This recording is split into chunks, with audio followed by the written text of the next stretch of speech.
আচ্ছা দিদি ভাই, তোমাকে একটা কথা বলি। তুমি তো গ্রাম থেকে শহরে আসলে বেড়াতে, আমরা কেন শহর থেকে কখনো গ্রামে যাই না? আমরা কখনো গ্রামে যাই না কেন? সবাই তো গ্রামে যায়, আমরা কেন পারি না? বাবা মা তো গ্রামের নাম শুনলে যেন ভয় পায়। এমনটি কেন দিদা, বলো না?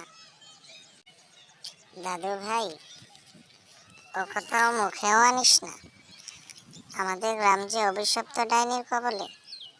আমাদের পরিবারের পুরুষদের প্রাণনাশের ভয় আছে। এজন্য আমাদের পরিবারের কোনো পুরুষ গ্রামে যায় না। প্রতি বছর একটি কাল রাত্রি আছে, অমাবস্যার রাত্রি। ওই রাত্রিতে ওই অভিশপ্ত ডাইনি আমাদের পরিবারের কাউকে না কাউকে নাশ করার জন্য চেষ্টা করে। যদি না পায় তাহলে যাকে পায় তাকেই বধ করে। এই জন্য গ্রামে কেউ কখনোই যায় না। আমাদের গ্রামের পূর্বপুরুষদের মধ্যে থেকে কেউ একজন একটি অপকর্ম করেছিল, একটি অপরাধমূলক কাজ করেছিল। তার সাজা আমাদের গোটা বংশের লোকদের বয়ে যেতে হচ্ছে, বুঝেছ? চাটাও খেতে আর ভাল লাগছে না। আজ মনটা বেজায় কু ডাকছে। মনে হচ্ছে কালই সেই অভিশপ্ত পূর্ণিমার রাত্রি। হে আল্লাহ, না জানি কি হয় এবার। ওই ডাইনির কবলে কে পড়ে? হে আল্লাহ, রক্ষা করো।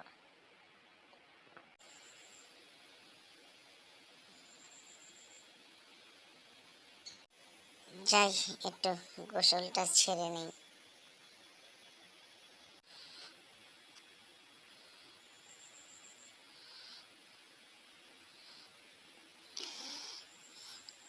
আর ভাল লাগে না হতচ্ছাড়া। কিভাবে যে দিনটা গেল রে। ওই দূরে কেমন কেমন দেখা যাচ্ছে, মান্নাতের মতো না? সে কি সর্বনাশ রে। একই সময়ে গায়ে কেন এলি দাদু? আমি গায়ে এই রহস্য উদ্ঘাটন করতে এসেছি। আমি এই রহস্য ভেদ করবই।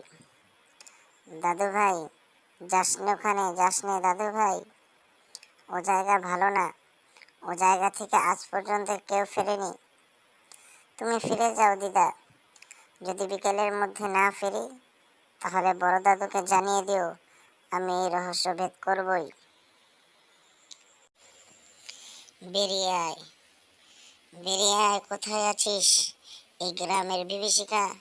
বেরিয়ে আয়। সাতচন্নির অতৃপ্ত আত্মা, দেখা দে আমায়।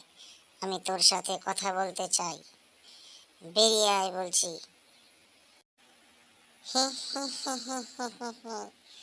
কে রে তুই?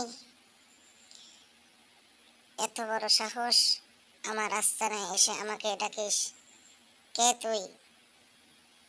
বল দেখি তোর পরিচয়টা কি, বল বল বল শুনি। তুই কি আমাকে ভয় পাস না? না, আমি ভয় পাই না। আমি এই গ্রামের জমিদারের নাতি। আমি তোকে বধ করতে এসেছি। তুই আমাদের প্রজাদের অতিষ্ঠ করে রেখেছিস, আমাদের বংশের লোকদের নির্বংশ করতে চাচ্ছিস। আমি তোর সাথে লড়াই করতে এসেছি। তাহলে তো ভালোই হলো। আমি তোকে আটকে রেখে আমার অতৃপ্ত আত্মার প্রতিশোধ নেব। তোর দাদুরাই আমাদের সকল জমিজমা বাড়িঘর লুটে নিয়ে আমাদেরকে ওই কুয়ার ভিতর নিক্ষেপ করে জ্বলন্ত পুড়িয়ে মেরেছিল। আজ সেই জমিদারের বংশের নাতিদেরকে মেরে আমি আমার অতৃপ্ত আত্মার প্রতিশোধ নেব। আমি আমার পরিবার পরিজনের সকলের মৃত্যুর বদলা তোদের রক্ত দিয়ে নেব। এই নিয়ে দিলাম একখান। আমি এখন তোকে আমার সাথে আমার আস্তানায় উড়িয়ে নিয়ে যাব। যতদিন না তোর পরিবারের কেউ আসে ততদিন তুই এইভাবেই বেহুশ হয়ে পড়ে থাকবি আমার সাথে ওই উঁচু আসমানে।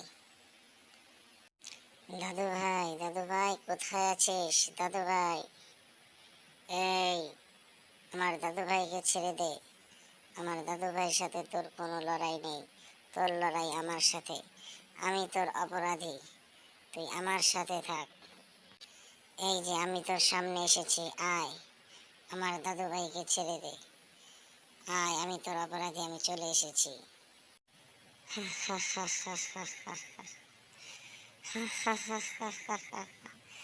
তুই এসেছিস, আমি জানতাম তুই একদিন আসবি। আজ তোকে পাকড়াও করলাম। তুই আমার সপরিবারকে মেরেছিলিস, আমাকে পুড়িয়ে মেরেছিস। আমি সকলের হত্যার প্রতিশোধ নিলাম তোর কাছ থেকে। তোকে আমি ঘর ছাড়া করলাম, তোকে আমি পাখি বানিয়ে দিলাম। এই নে, আমি তোকে পাখি বানিয়ে দিচ্ছি এবং আমার সাথে বনে বাজারে ঘুরে বেড়াবো। গিলি গিলি ফুস।